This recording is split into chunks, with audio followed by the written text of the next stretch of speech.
السلام علیکم ورحمۃ اللہ وبرکاتہ۔ الحمد للہ وحدہ والصلاة والسلام علی نبینا محمد صلی اللہ علیہ وسلم وعلی آلہ وصحبہ اجمعین وبعد۔ الذین یؤمنون بالغیب ویقیمون الصلاة ومما رزقناہم ينفقون۔ تمام قسم کی تعریف اللہ سبحانہ و تعالی ہی کے لیے لائق اور زیبا ہیں۔ تمام قسم کی عبادتیں اسی کے لیے لائق ہیں، اور تمام نبیوں رسولوں پیغمبروں پر اللہ سبحانہ و تعالی کی رحمتیں برکتیں نازل ہوں، خاص طور پر ہمارے آخری نبی جناب محمد الرسول اللہ صلی اللہ علیہ وسلم پر، جن کے ذریعے سے ہم کو سیدھا صحیح دین معلوم ہوا ہے۔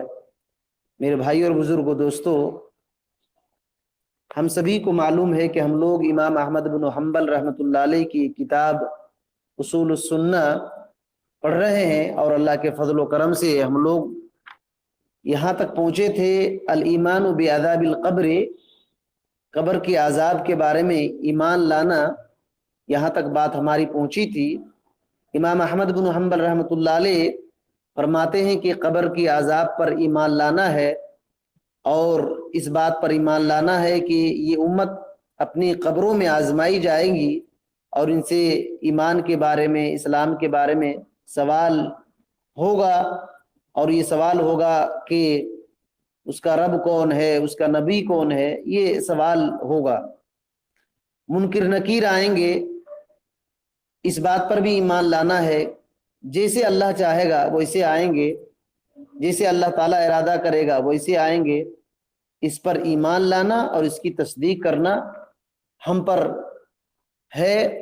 اور بات یہاں تک آئی تھی کہ نبی کریم صلی اللہ علیہ وسلم نے فرمایا، انکم تفتنون فی قبورکم مثل او قریب من فتنۃ الدجال، کہ تم لوگ اپنے قبروں میں آزمائے جاؤ گے دجال کے فتنے کے قریب قریب، یا اسی طرح فتنے میں آزمائے جاؤ گے۔ یہاں تک ہماری بات پہنچی تھی، اب یہیں سے ہم لوگ آگے بڑھتے ہیں۔ اللہ تعالیٰ سے دعا ہے کہ اللہ تعالیٰ مجھے صحیح صحیح کہنے اور ہم سب کو سمجھ کر ان باتوں پر ایمان لانے کی توفیق دے۔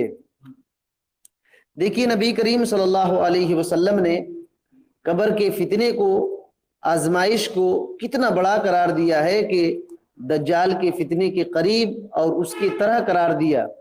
یہی وجہ ہے شیخ ربیع بن ہادی المدخلی حفظہ اللہ آگے فرماتے ہیں کہ نبی کریم صلی اللہ علیہ وسلم اپنی تشہد میں دعا کیا کرتے تھے، اللہم انی اعوذ بک من عذاب القبر ومن عذاب النار ومن فتنۃ المحیا والممات، کہ اللہ تعالیٰ قبر کے عذاب سے میں تیرے پناہ میں آتا ہوں، تیرے پناہ طلب کرتا ہوں، اور جہنم کے عذاب سے تیری پناہ طلب کرتا ہوں، اور زندگی اور موت کے فتنے سے تیری پناہ طلب کرتا ہوں۔ یہ اللہ کے نبی صلی اللہ علیہ وسلم اپنی نماز میں، تشہد میں یہ دعا کیا کرتے تھے۔ تو یہ کس بات کی دلیل ہے؟ عذاب قبر، عذاب قبر ہے، ایک چیز ہے عذاب قبر، اس پر ہمیں ایمان رکھنا ہے، ورنہ نبی علیہ الصلوۃ والسلام کیوں دعا کرتے؟ نبی کریم صلی اللہ علیہ وسلم کیوں دعا کرتے اگر قبر میں عذاب نہ ہوتا تو کہتے ہیں کہ وَأَدِلَّةُ عذاب القبر والبرزخ كَثِيرَةٌ، کہ قبر کے عذاب اور برزخ کے جو عذاب ہیں اس کی دلیل بہت زیادہ ہے، اس کی دلیل بہت زیادہ ہے، جن میں سے کچھ دلائل کو ہم نے آپ کے سامنے ذکر کر دیا ہے، اور کہتے ہیں کہ یہ ثابت شدہ امر ہے جس پر اہل سنت والجماعت ایمان لاتے ہیں، اور معتزلہ اور ان کی تقلید کرنے والے گمراہ لوگ انکار کرتے ہیں۔ تو معلوم یہ ہوا، شیخ فرماتے ہیں کہ کون لوگ ایمان لاتے ہیں اور کون لوگ قبر کے عذاب کا انکار کرتے ہیں۔ اہل السنہ والجماعہ قبر کی عذاب کے بارے میں ایمان لاتے ہیں، اور معتزلہ کی تقلید کرنے والے اہل الضلال گمراہ لوگ قبر کی عذاب کا انکار کر دیتے ہیں، قبر کی عذاب کا انکار کر دیتے ہیں۔ امام احمد بن حنبل رحمۃ اللہ علیہ نے کیا فرمایا تھا کہ اس امت کو قبر میں، اپنی قبروں میں آزمائش ہوگی اور ایمان اسلام کے بارے میں سوال کیا جائے گا کہ تمہارا رب کون ہے، نبی کون ہے، منکر نکیر آئیں گے۔ تو امام احمد بن حنبل رحمۃ اللہ علیہ کیا فرماتے ہیں، کیف شاء اللہ عز وجل، کیسے آئیں گے، جیسے اللہ چاہے گا، جیسے اللہ ارادہ کرے گا۔ اس پر ایمان لانا ہے، اس کی تصدیق کرنا ہے۔ شیخ ربیع بن ہادی المدخلی حفظہ اللہ فرماتے ہیں کیف یدخل منکر و نکیر فی القبر، کہ قبر میں منکر نکیر کیسے داخل ہوں گے، کیسے داخل ہوں گے، کیف یشاء اللہ، جسے اللہ تعالیٰ چاہے گا، جیسے اللہ تعالیٰ چاہے گا ویسے داخل ہوں گے۔ کیونکہ آدمی کو سوال ہوتا ہے کہ منکر نکیر فرشتے ہیں، وہ قبر میں کیسے داخل ہو جائیں گے؟ تو صرف اس بارے میں یاد رکھیے، ہم کو ایمان لانا ہے، اس کی تصدیق کرنا ہے، جسے اللہ چاہے گا ویسے داخل ہوں گے۔ الملک یدخل فی الرحم، فرشتے رحم میں، ماں کے پیٹ میں جب بچہ رہتا ہے، رحم بچہ دانی میں جب رہتا ہے تو فرشتے وہاں داخل ہوتے ہیں، اور 4 کلمے کے لکھے جانے کا حکم ان کو ہوتا ہے کہ رزق کیا ان کو ملے گا، اسی طریقے سے ان کے اجل کے بارے میں، موت کب آئے گی، یہ نیک ہوگا یا برا ہوگا، اس کے بارے میں لکھے جانے کا حکم اللہ تعالیٰ دیتا ہے فرشتوں کو۔ تو وہاں کیسے داخل ہوتا ہے اللہ تعالیٰ جانتا ہے، اللہ تعالیٰ جانتا ہے، جیسے اللہ چاہتا ہے ویسے داخل ہوتے ہیں۔ تو وَيَدْخُلُ فِي الْقَبْرِ وَيَسْأَلْ كَيْفَ، تو قبر میں فرشتے کیسے داخل ہوں گے، کیسے سوال ہوں گے، مَا نَعْلَمُ هَذَا، ہم یہ نہیں جانتے ہیں۔ يَعْلَمُهُ اللہ سبحانہ وتعالی، اس بات کو اللہ سبحانہ وتعالی ہی جانتا ہے۔ وَأَخْبَرَ بِذَلِكَ، اللہ نے خبر دیا اس کے بارے میں۔ فَمَا عَلَيْكَ إِلَّا الْإِيمَانِ، تو آپ پر ضروری ہے کہ بس اس پر ایمان لائیں۔ مومن کے افضل علامتوں میں سے ایک علامت اور پہچان، امتیازی پہچان یہ ہے کہ مومن غیب پر ایمان لاتا ہے۔ شیخ فرماتے ہیں کہ مومن کے افضل پہچان میں سے، امتیازی شان میں سے ایک امتیاز اور ایک پہچان یہ ہے کہ مومن آدمی غیب پر ایمان لاتا ہے۔ یہی وجہ ہے کہ اللہ سبحانہ وتعالی نے سورہ بقرہ ہی کی ابتدائی آیتوں میں کیا فرمایا، الف لام میم ذالک الکتاب لا ریب فیہ ھدی للمتقین الذین یؤمنون بالغیب ویقیمون الصلاة ومما رزقناہم ینفقون۔ الف لام میم، یہ وہ کتاب ہے جس میں کوئی شک نہیں ہے، یہ اس کتاب کے بارے میں کوئی شک نہیں ہے۔ کیا شک نہیں ہے؟ کہ یہ اللہ کی کتاب ہے، اللہ کی کتاب ہونے میں کوئی شک نہیں ہے۔ لا ریب فیہ، اس میں کوئی شک نہیں ہے۔ ھدی للمتقین، اور متقیوں کے لیے یہ ہدایت کا منبع اور ذریعہ ہے۔ کون سے لوگ متقی؟ الذین یؤمنون بالغیب، جو لوگ غیب پر ایمان لاتے ہیں اور نماز کو قائم کرتے ہیں، اور جو کچھ بھی ان کو ہم نے رزق دیا ہے اس میں سے خرچ کرتے ہیں۔ تو اللہ تعالیٰ نے یہاں غور کریں، متقی مومن لوگوں کی پہچان بتلایا ہے غیب پر ایمان لانا۔ غیب پر ایمان لانا، تو شیخ فرماتے ہیں کہ آپ غیب پر ایمان لائیں، جو قرآن مجید میں غیب کی باتیں شامل ہیں، اور جو سنت رسول صلی اللہ علیہ وسلم، محمد صلی اللہ علیہ وسلم کی سنت میں، حدیث میں جو غیب کی باتیں شامل ہیں اس پر آپ ایمان رکھیں۔ نبی کریم صلی اللہ علیہ وسلم کو اللہ سبحانہ وتعالی نے قرآن مجید کو تبلیغ یعنی پہنچانے اور ان کو بیان کرنے کی ذمہ داری سونپا تھا۔ اللہ تعالیٰ نے نبی کریم صلی اللہ علیہ وسلم کو قرآن مجید پہنچانے اور اس کی وضاحت کرنے کی ذمہ داری سونپا تھا۔ تو کہتے ہیں ہذہ من جملۃ البیانات، یہ قبر کے عذاب کے بارے میں جملہ بیانات ہیں، اور نبی کریم صلی اللہ علیہ وسلم کی وہ احادیث ہیں جو جن احادیث میں ان آیتوں کے بارے میں تفصیل ہے، جن آیتوں میں قبر کے عذاب اور قبر کی نعمتوں کا تذکرہ ہے۔ قبر کے عذاب اور نعمتوں کے بارے میں جن آیتوں میں ہے، ان آیتوں کی تفصیل نبی کریم صلی اللہ علیہ وسلم کی حدیث میں ہے۔ آپ صلی اللہ علیہ وسلم نے قرآن مجید کی آیتوں کو بھی پہنچا دیا، اور اس کی تفصیل اپنی حدیث کے ذریعے سے بھی بیان کر دیا، لہٰذا ہم پر ضروری ہے کہ ہم ان باتوں پر ایمان لائیں اور ان کی تصدیق کریں، عقل مانے نہ مانے ہم ان کی تصدیق کریں۔ یہ یہاں تک شیخ ربیع بن ہادی المدخلی حفظہ اللہ کی شرح کی باتیں یہاں تک ختم ہو گئی اس معاملے میں۔ اللہ تعالیٰ ان کا سایہ ہمارے اوپر تادیر رکھے، ان کے علم سے ہمیں فائدہ اٹھانے کی توفیق دے۔ قبر کے عذاب کے بارے میں ایک حدیث میں آپ کو سنانا چاہوں گا۔ اس حدیث میں اور آپ کو بات سمجھ میں آ جائے گی۔ یہ حدیث بخاری کی ہے، صحیح بخاری میں حدیث نمبر 6360 پر 6 کے اندر حضرت عائشہ رضی اللہ تعالی عنہا سے روایت ہے، فرماتی ہیں دخلت علیہ عجوزان من عجوز یہود المدینہ، کہ مدینہ کی یہودیوں کی عورتوں میں سے 2 بوڑھی عورت میرے پاس آئی۔ مدینے کی یہودیوں کی عورتوں میں سے، بوڑھی عورتوں میں سے 2 بوڑھی عورت میرے پاس آئی۔ فقالتا لی، حضرت عائشہ رضی اللہ تعالیٰ عنہ فرماتی ہیں کہ ان دونوں بوڑھیوں نے مجھ سے کہا ان اہل القبور یعذبون فی قبورہم، کہ قبر والوں کو اپنی قبروں میں عذاب ہوتا ہے، ان کو قبر میں عذاب دیا جاتا ہے۔ تو حضرت عائشہ رضی اللہ تعالیٰ عنہ فرماتی ہیں کہ میں نے دونوں کا انکار کر دیا، جھٹلا دیا اور ان کی تصدیق نہیں کیا۔ فخرجتا، دونوں نکل گئی۔ ودخل علی النبی صلی اللہ علیہ وسلم، نبی کریم صلی اللہ علیہ وسلم میرے پاس آئے، داخل ہوئے، تو میں نے ان سے کہہ دیا اللہ کے رسول صلی اللہ علیہ وسلم 2 بوڑھی عورتیں آئی تھی، ایسا ایسا معاملہ ہوا، میں نے ان کا انکار کر دیا۔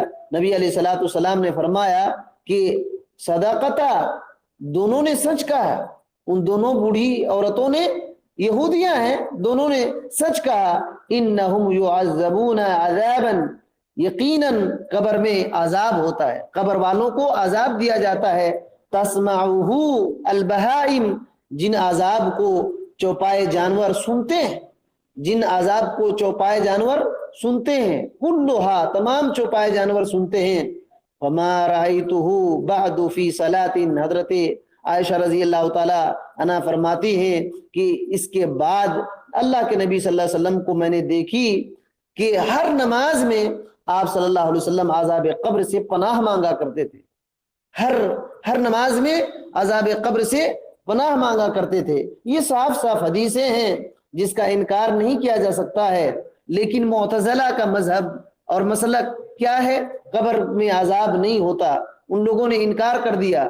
اور بہت سارے ایسے لوگ ہیں جنہوں نے انکار کر دیا کہ جسم کو عذاب نہیں ہوتا ہے، صرف روح کو عذاب ہوتا ہے اور خواب کی طرح ہوتا ہے، خواب کی طرح۔ بہت سارے جماعت اسلامی بھی اس بات کو انکار کر دیا اور کہتے ہیں کہ قبر میں جسم کو عذاب نہیں ہوتا ہے، صرف خواب کی طرح ہوتا ہے۔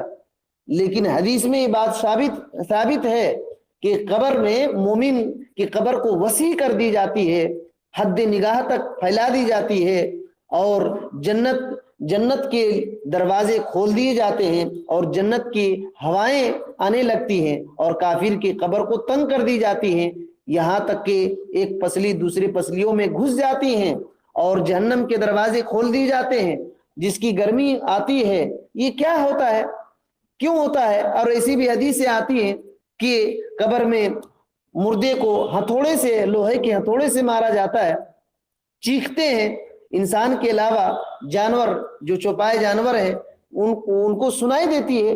یہ سب ہتھوڑے مارا جانا کیا بات ہے؟ اس میں کس بات کی دلیل ہے کہ جسم کو بھی عذاب ہوتا ہے؟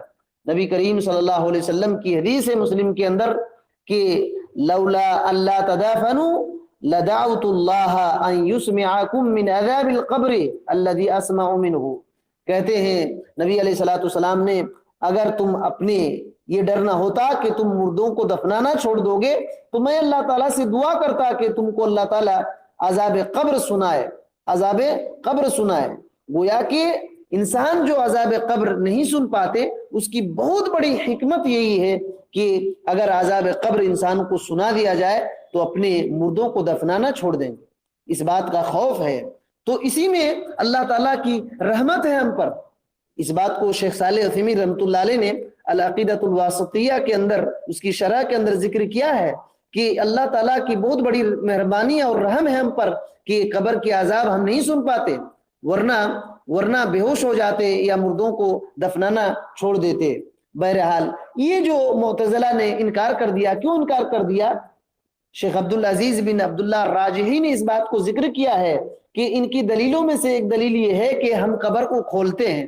یہ لوگ عقل دوڑاتے ہیں، کہتے ہیں کہ ہم جب قبر کو کھولتے ہیں تو وہاں کوئی آگ نہیں دکھائی دیتی ہے جس سے وہ لوگ جلتے ہیں، نہ ہی ایسی باتیں دکھائی دیتی ہے، کھاتے وقت نہیں دکھتے ہیں، مردے کو کھاتے وقت نہیں دیکھتے، اور نہ ہی پیتے ہوئے دکھائی دیتے ہیں، نہ کوئی نعمت ان کو ملتی ہے، نہ جنت کا پھل دکھائی دیتا ہے۔ قبر تو بہت سارے کھولے گئے ہیں، پھر تو وہاں کچھ نہیں دکھائی دیتا ہے۔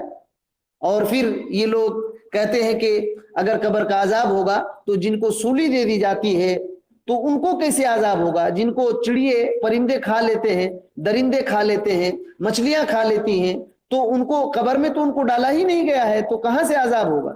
کہاں سے عذاب ہوگا؟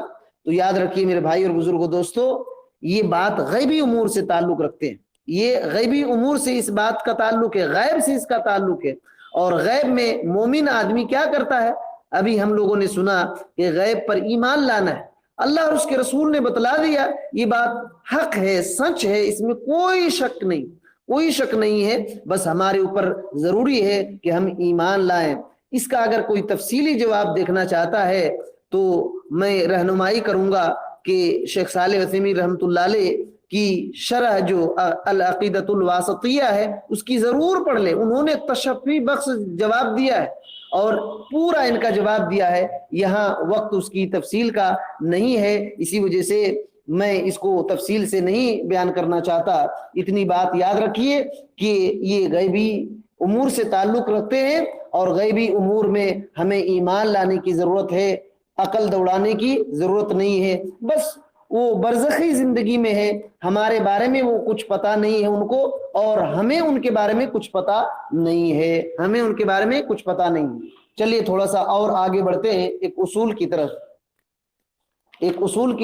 امام احمد بن حنبل رحمۃ اللہ علیہ نے اور ایک اصول بیان کیا ہے، الایمان بالشفاعت یوم القیامہ، یہ بھی بہت اہم اصول ہے۔ آج شفاعت کو لے کر کے بہت سارے لوگ گمراہ ہو چکے ہیں، اور جس کو تس کو پکڑ کر رکھے ہیں اور یہ سمجھتے ہیں کہ ہماری شفاعت کریں گے، اور وہ شرک میں ڈوبے ہوئے ہیں، کوئی بدعت میں ڈوبا ہوا ہے، پھر بھی یہ امید لگا کر رکھے ہیں شرک کرنے کے باوجود بھی کہ محمد صلی اللہ علیہ وسلم ہماری شفاعت کریں گے۔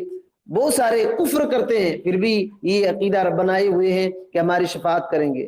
تو اس کے بارے میں کیا اصول ہے؟ فرماتے ہیں الایمان بشفاعت النبی صلی اللہ علیہ وسلم، کہ نبی کریم صلی اللہ علیہ وسلم کی شفاعت پر ایمان لانا ہے۔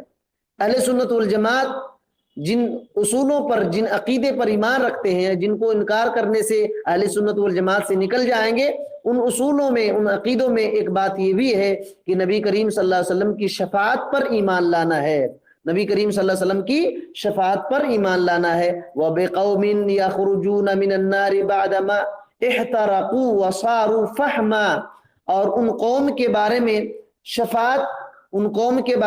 شفاعت پر ایمان رکھنا ہے جو جل کر کے جہنم میں کوئلہ بن جانے کے بعد نکلیں گے۔ ایسی قوم ہوں گے، کچھ لوگ ایسے ہوں گے جو جہنم میں جل کر کے کوئلہ بن جائیں گے، اس کے بعد شفاعت کے ذریعے سے یہ لوگ جہنم سے نکلیں گے۔ تو اس بات پر بھی ہمیں ایمان رکھنے کی ضرورت ہے۔ پھر آگے امام احمد بن حنبل رحمۃ اللہ علیہ فرماتے ہیں فَيُؤْمَرُ بِهِمْ إِلَى نَهْرٍ عَلَى بَابِ الْجَنَّةِ كَمَا جَاءَ فِي الْأَثَرِ، یہ جو جل کر کے جہنم سے نکالے جائیں گے شفاعت کے ذریعے سے، تو ان کو حکم دیا جائے گا ایک نہر کی طرف جانے کا جو جنت کے دروازے پر ہوگا، جیسے کہ اثر میں یعنی حدیث میں یہ بات آئی ہوئی ہے۔ اور یہ کیسے ہوگا؟ کیف شاء اللہ وکما شاء اللہ، یہ ویسے ہی ہوگا جیسے اللہ چاہے گا، یہ ویسے ہی ہوگا جیسے اللہ چاہے گا۔ بس ہمارے لیے کیا ہے؟ انما هو الایمان به والتصدیق به، اس پر ضروری ہے کہ ہم ایمان لائیں اور اس کی تصدیق کریں، بس اس پر ایمان لانا ہے اور اس کی تصدیق کرنی ہے، یعنی سچ سمجھنا ہے۔ شیخ ربیع بن ہادی المدخلی حفظہ اللہ اس کی شرح میں فرماتے ہیں فالشفاعۃ ثابتۃ للنبی علیہ الصلاۃ والسلام، کہ نبی علیہ الصلاۃ والسلام کے لیے شفاعت ثابت ہے، نبی کریم صلی اللہ علیہ وسلم کو شفاعت کا درجہ دیا جائے گا، آپ صلی اللہ علیہ وسلم کو اجازت ملے گی۔ کہتے ہیں وَهِيَ فِي عَرَضَاتِ يَوْمَ الْقِيَامَةِ حِينَمَا يَشْتَدُّ بِالنَّاسِ الْهَوْلُ فَيَذْهَبُونَ إِلَى آدَمَ ثُمَّ إِلَى نُوحٍ ثُمَّ إِلَى إِبْرَاهِيمَ ثُمَّ إِلَى مُوسَى ثُمَّ إِلَى عِيسَى۔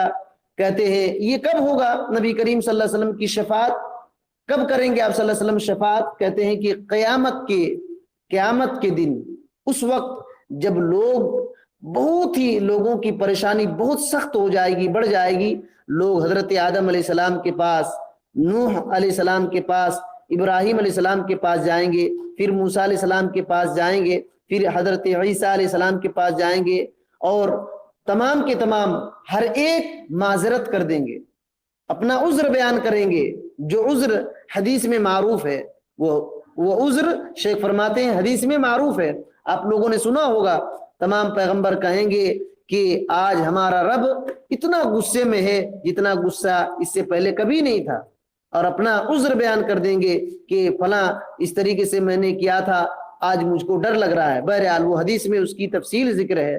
فرماتے ہیں شیخ فرماتے ہیں ثم ينتهي الامر الى النبي علیہ الصلاۃ والسلام، پھر معاملہ نبی کریم صلی اللہ علیہ وسلم تک آخر میں پہنچے گا۔ حضرت آدم علیہ الصلاۃ والسلام کے پاس جائیں گے، حضرت نوح علیہ السلام کے پاس جائیں گے، ابراہیم، عیسیٰ اور موسیٰ عیسیٰ علیہ السلام کے پاس جائیں گے، اور عذر جب پیش کر دیں گے تو نبی کریم صلی اللہ علیہ وسلم تک معاملہ پہنچے گا۔ آپ صلی اللہ علیہ وسلم کہیں گے انا لہا، میں اس کا اہل ہوں، میں شفاعت کروں گا، اور آپ صلی اللہ علیہ وسلم پھر جا کر کے کیا کریں گے؟ عرش کے نیچے لمبے سجدے میں گر جائیں گے، لمبے وقت تک سجدے کریں گے، اور ایسے حمد کے ذریعے سے، حمد کی جانے والے ایسے حمد کے کلمات سے آپ صلی اللہ علیہ وسلم اللہ تعالیٰ کی تعریف کریں گے، حمد بیان کر دیں گے، جو حمد کی چیز نبی علیہ الصلوۃ والسلام نہیں جانتے ہیں۔ وہ کب ہوگا؟ انما، وہ جو ہے جن حمد کے ذریعے سے آپ صلی اللہ علیہ وسلم اللہ کی حمد بیان کریں گے، وہ اسی وقت اللہ تعالیٰ آپ پر الہام کرے گا۔ جب سجدے میں ہوں گے اللہ تعالیٰ آپ پر الہام کرے گا، وہ ایسے ذریعے، ایسے کلمات یا کیا ہوں گا اللہ سبحانہ و تعالیٰ ہی بہتر جانتا ہے، ان کے ذریعے سے اللہ کے نبی صلی اللہ علیہ وسلم اللہ تعالیٰ کی حمد بیان کریں گے، اللہ کی حمد بیان کریں گے۔ وہ حمد کے ذریعے اللہ تعالیٰ نبی کریم صلی اللہ علیہ وسلم کو اسی وقت الہام کرے گا، بتائے گا، آپ صلی اللہ علیہ وسلم اس کے ذریعے سے اللہ کی تعریف کریں گے۔ ثم یقال، پھر آپ صلی اللہ علیہ وسلم سے کہا جائے گا ارفع راسک، اے محمد صلی اللہ علیہ وسلم آپ سر اٹھائیے، وسل تعطا، آپ سوال کیجئے آپ دیے جائیں گے، واشفع تشفع، اے نبی کریم صلی اللہ علیہ وسلم آپ شفاعت کیجئے، آپ کی شفاعت قبول کی جائے گی۔ جب سجدے میں ہوں گے تو اللہ تعالیٰ کا حکم ہوگا آپ سر اٹھائیے، آپ سوال کیجئے آپ دیے جائیں گے، اور شفاعت کیجئے آپ کی شفاعت قبول کی جائے گی۔ یاد رکھیے اسی شفاعت کو شفاعت عظمیٰ کہا جاتا ہے، اسی شفاعت کو شفاعت عظمیٰ کہا جاتا ہے۔ شفاعت کی تقریباً 6 قسمیں ہیں، جس کو امام حکمی رحمۃ اللہ علیہ نے ذکر کیا ہے اعلام السنت المنشورہ کے اندر۔ شفاعت کی 6 قسمیں ہیں، اور سب سے عظیم جو بہت بڑی شفاعت ہوگی یہی شفاعت ہوگی، اور یہ نبی کریم صلی اللہ علیہ وسلم کا حق ہوگا، کسی پیغمبر کو نہیں، کسی آدمی کو نہیں، یہ خاص محمد الرسول اللہ صلی اللہ علیہ وسلم کے لیے خاص ہے، یہ شفاعت عظمیٰ ہے۔ شیخ ربیع بن ہادی المدخلی حفظہ اللہ فرماتے ہیں وَلَوْ شَفَاعَةٌ أُخْرَى، نبی کریم صلی اللہ علیہ وسلم کی اور دوسری شفاعتیں بھی ہیں، نبی کریم صلی اللہ علیہ وسلم کی اور دوسری شفاعت بھی ہیں۔ ان لوگوں، ان قوم کے بارے میں شفاعت جو دنیا میں نیک اعمال کیے ہیں اور جنت میں درجات کے مستحق ہوں گے، ان کے بارے میں نبی کریم صلی اللہ علیہ وسلم درجات بلند کرنے کے بارے میں شفاعت کریں گے، جنت میں جائیں گے۔ کچھ لوگ جنتی ہوں گے، جنت میں ان کے درجے کو بلند کرنے کے لیے نبی علیہ الصلوۃ والسلام شفاعت کریں گے، اور اللہ تعالیٰ ان کے جنت میں مقام کو بلند کرے گا۔ یہ بھی نبی کریم صلی اللہ علیہ وسلم کی ایک شفاعت ہے۔ اسی طریقے سے آپ صلی اللہ علیہ وسلم کی شفاعت میں سے ایک شفاعت یہ ہے کہ آپ صلی اللہ علیہ وسلم شفاعت کریں گے ان لوگوں کے بارے میں جو لوگ جہنم میں داخل ہونے کے مستحق ہوں گے، جو لوگ جہنم میں داخل ہونے کے مستحق ہوں گے، جہنم کا فیصلہ ہوگا کہ یہ لوگ جہنم جائیں گے، آپ صلی اللہ علیہ وسلم شفاعت کریں ان کے بارے میں، فلا یدخلون، تو وہ لوگ جہنم میں داخل نہیں ہوں گے۔ آپ صلی اللہ علیہ وسلم کی شفاعت کی وجہ سے اللہ تعالیٰ ان کو روک دے گا، بچا لے گا، جہنم میں داخل نہیں ہوں گے۔ اسی طریقے سے آپ کی شفاعت ایک یہ ہوگی کہ جو لوگ اپنے گناہوں کی وجہ سے جہنم میں داخل ہو چکے، جہنم میں داخل ہو چکے ہیں گناہوں کی وجہ سے، کبیرہ گناہ کے ارتکاب کرنے کی وجہ سے، نبی علیہ الصلوۃ والسلام ان لوگوں کے بارے میں شفاعت کریں گے۔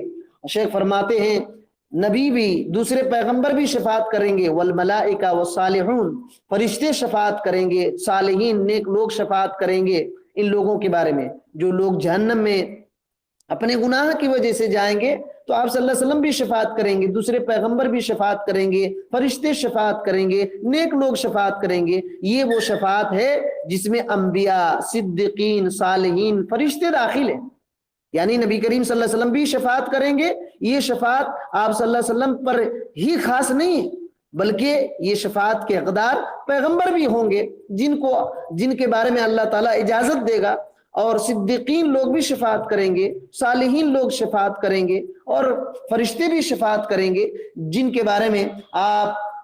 بارے میں اللہ سبحانہ و تعالیٰ اجازت دے گا تو وہ شفاعت کریں گے۔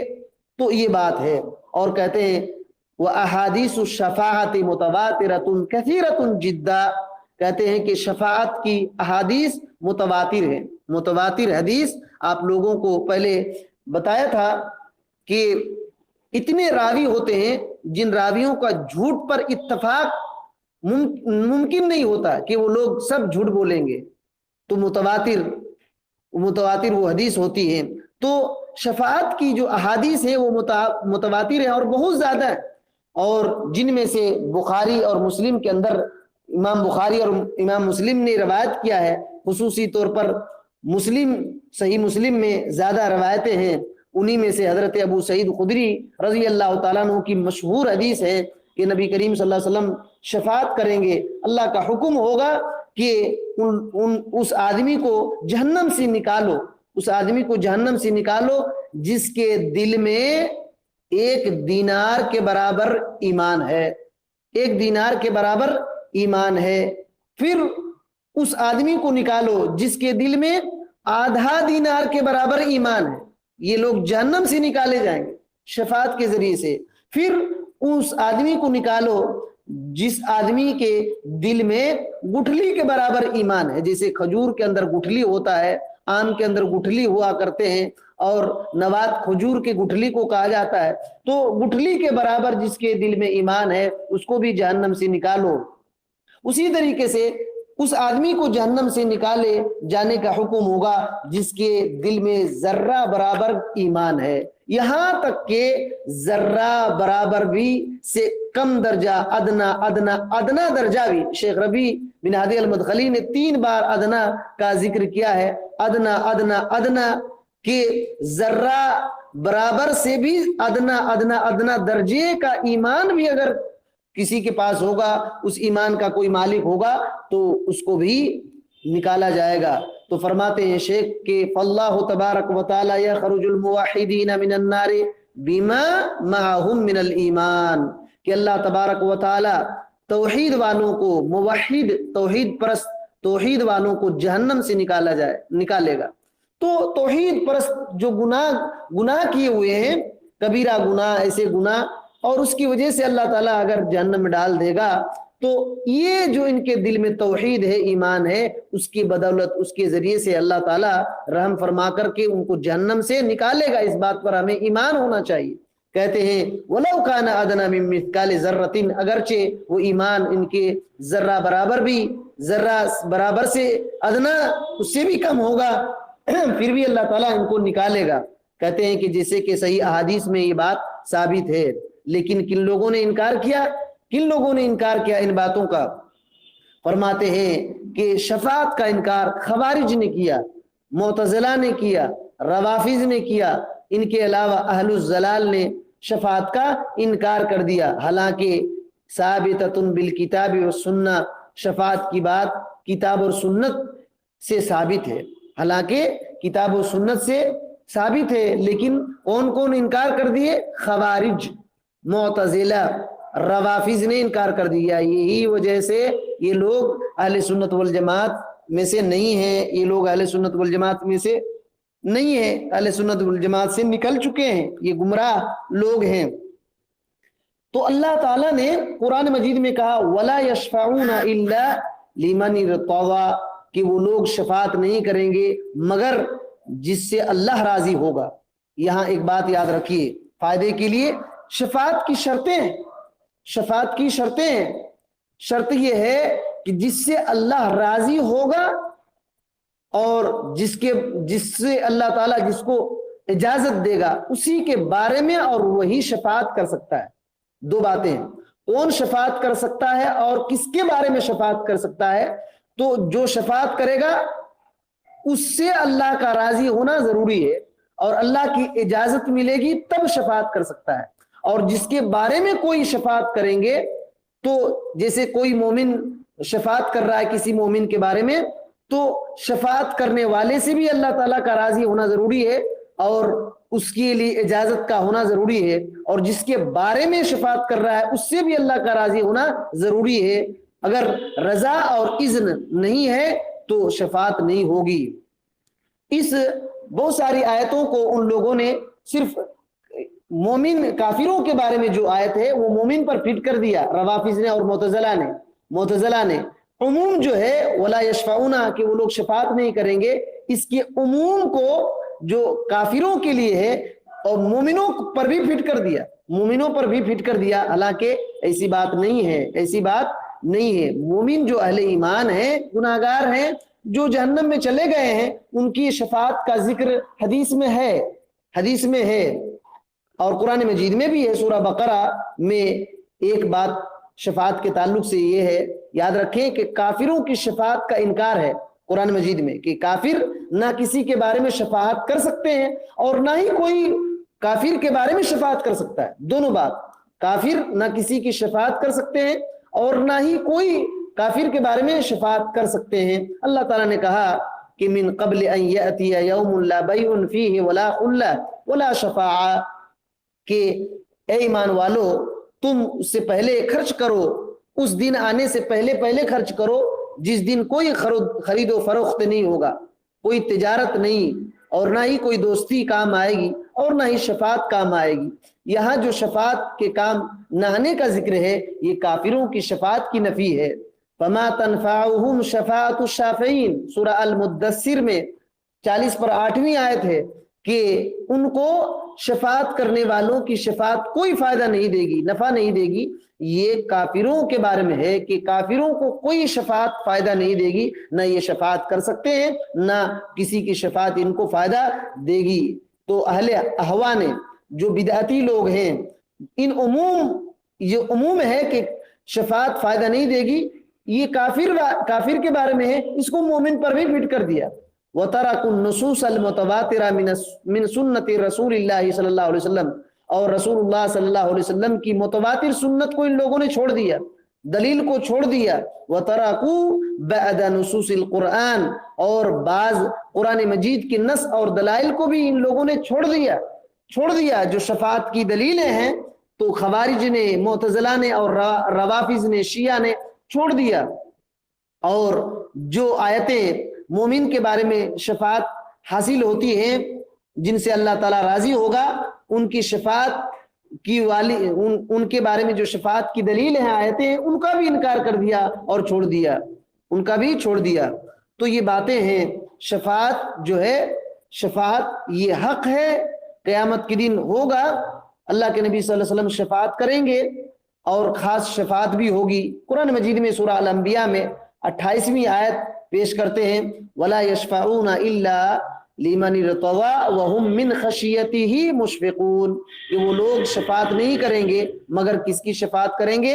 جس سے اللہ راضی ہوگا، اور خود یہ اللہ تعالیٰ سے ڈر کر کے کانپتے ہوں گے۔ تو اسی وجہ سے شرط ہے جس کی شفاعت ہوگی اس سے بھی اللہ راضی ہونا چاہیے اور جو شفاعت کرے گا اس سے بھی اللہ تعالیٰ کا راضی ہونا ضروری ہے۔ اللہ تعالیٰ نے کہا سورہ سبا کی آیت نمبر 23 میں وَلَا تَنْفَعُ الشَّفَاعَةُ عِنْدَهُ إِلَّا لِمَنْ أَذِنَ لَهُ، کہ شفاعت اللہ کے نزدیک نفع نہیں دے گی مگر اسی کی شفاعت نفع دے گی جس کے لیے اللہ اجازت دے گا۔ فالکفار، تو کافر جو ہیں ان کے بارے میں شفاعت کی اجازت نہیں ہوگی اور نہ ہی ان کی شفاعت کبھی قبول ہوگی، ان کی شفاعت بھی قبول نہیں ہوگی، نہ کسی کو ان کے بارے میں شفاعت کرنے کی اجازت ہوگی۔ یہاں تک شیخ فرماتے حتیٰ ان ابراہیم یشفع فی ابیہ فلا تقبل شفاعتہ، یہاں تک کہ حضرت ابراہیم علیہ السلام اپنے باپ کے بارے میں شفاعت کریں گے لیکن ان کی شفاعت قبول نہیں کرے گا اللہ تعالیٰ ان کی شفاعت کو قبول نہیں کرے گا، ان کی شفاعت قبول نہیں ہوگی، حالانکہ ابراہیم ابو الانبیاء ہیں اور اللہ تعالیٰ کے نزدیک ان کا بہت عظیم مرتبہ ہے۔ شیخ فرماتے ہیں کہ ابراہیم ابو الانبیاء، حضرت ابراہیم علیہ السلام ابو الانبیاء ہیں اور اللہ تعالیٰ کے نزدیک ان کا عظیم مرتبہ ہے، منزلت ہے اور خلیل اللہ ہیں، لیکن اپنے باپ کے بارے میں جب شفاعت کریں گے تو ان کی شفاعت قبول نہیں ہوگی، ان کی شفاعت قبول نہیں ہوگی۔ تو شفاعت کے لیے ضروری ہے کہ جس سے اللہ راضی ہوگا وہی شفاعت کریں گے، جس کو اللہ تعالیٰ اجازت دے گا وہی شفاعت کریں گے، اور جس سے اللہ راضی ہوگا اسی کے بارے میں شفاعت کی جائے گی۔ یہ بات ہے۔ تو شفاعت کی یاد رکھیے 6 قسم ہیں، میں مختصر طور پر 1 منٹ میں بول دیتا ہوں تاکہ ذہن میں بات یاد رہے گی اور بعد میں انشاءاللہ آگے درس میں کچھ باتیں اور آئیں گی۔ پہلی شفاعت عظمی ہے جو قیامت کے دن جو موقف ہوگا، کھڑے رہیں گے پریشانی کے عالم میں، تو جب تک اللہ کے نبی صلی اللہ علیہ وسلم شفاعت نہیں کریں گے تب تک حساب اور کتاب بندوں کا نہیں ہوگا۔ آپ صلی اللہ علیہ وسلم کی شفاعت ہوگی تو پھر حساب اور کتاب شروع ہوگا، اسی کو شفاعت عظمی کہتے ہیں۔ دوسری شفاعت جو ہے وہ ان لوگوں کے لیے ہوگا جن کے بارے میں جنت میں داخل ہونے کی اجازت ہوگی، تو یہ اس وقت تک جنت میں داخل نہیں ہو پائیں گے جب تک کہ محمد صلی اللہ علیہ وسلم شفاعت کریں گے اور پھر دروازہ کھلوائیں گے تو جنت میں داخل ہوں گے۔ اسی طریقے سے ایک شفاعت ہے کہ عذاب کو تخفیف کرنے کے لیے ابو طالب کے عذاب کو کم کرنے کے لیے شفاعت کریں گے نبی کریم صلی اللہ علیہ وسلم۔ یہ تینوں شفاعت جو بھی میں بتایا یہ نبی کریم صلی اللہ علیہ وسلم کے لیے خاص ہے، کسی دوسرے پیغمبر کسی دوسرے آدمیوں کے لیے یہ خاص نہیں ہے، صرف نبی کریم صلی اللہ علیہ وسلم ہی شفاعت کریں گے۔ چوتھی شفاعت یہ ہوگی کہ جنتی لوگوں کے درجات بلند کرنے کے لیے شفاعت کیے جائیں گے، اس میں دوسرے پیغمبر، نیک لوگ، فرشتے سب داخل ہیں۔ اور اسی طریقے سے 5ویں شفاعت یہ ہے کہ جو لوگ جہنم میں داخل ہونے کے مستحق ہیں ان کے بارے میں شفاعت ہوگی کہ وہ لوگ جہنم میں نہ داخل ہوں۔ تو اسی طریقے سے چھٹی شفاعت یہ ہوگی کہ جو لوگ جہنم میں داخل ہو گئے ہیں ان کے بارے میں شفاعت کیا جائے گا کہ ان کو جہنم سے نکالا جائے۔ یہ سب باتیں احادیث رسول میں ثابت ہیں۔ یہ آخر میں جو 6 میں سے 3 ہیں، اس میں دوسرے پیغمبر اور نیک لوگ، فرشتے، یہاں تک کہ چھوٹے بچے بھی داخل ہیں۔ انشاءاللہ آئندہ درس میں بات آئے گی۔ اللہ سبحانہ و تعالیٰ سے دعا کرتے ہیں کہ اللہ تعالیٰ ہمیں ان باتوں کو صحیح طور پر سمجھنے کی توفیق دے، ان پر ایمان لانے کی توفیق دے، ان کی تصدیق کرنے کی توفیق دے۔ ہر قسم کی گمراہی، فتنہ، فساد، رسم و رواج سے اللہ تعالیٰ ہمارے ایمان کی حفاظت فرما اور ہماری موت صحیح عقیدے، صحیح منہج، صحیح دین، صحیح ایمان پر ہو، ہمیں اس بات کی توفیق دے۔ آمین۔ السلام علیکم ورحمۃ اللہ وبرکاتہ۔